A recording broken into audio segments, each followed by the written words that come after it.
现代人因为长期使用电子产品，造成目睭的负担相对较大，所以愈来愈侪人会出现目睭大的状况。目睭是咱的灵魂之窗，虽然体积小，所有丰富的血管，有真侪病症拢会当透过目睭来判断。中医认为，身体12条经脉拢有一只或者是感觉甲目睭来做连接。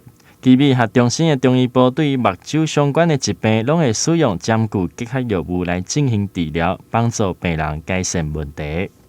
中医针灸会用眼中的穴道配合眼眶内针法，除了明目，还有很好的舒压效果。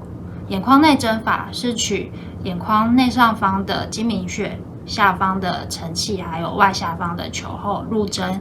进针以后会有明显的酸胀感，可以刺激泪腺分泌泪水。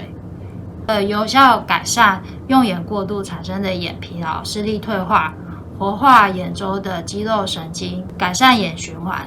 广泛被应用于治疗干眼症、视神经萎缩、黄斑部病变、青光眼等。较常见的副作用是出血，发生出血的民众也不用担心，出血会在1到2周内消失，而不会留下任何的后遗症。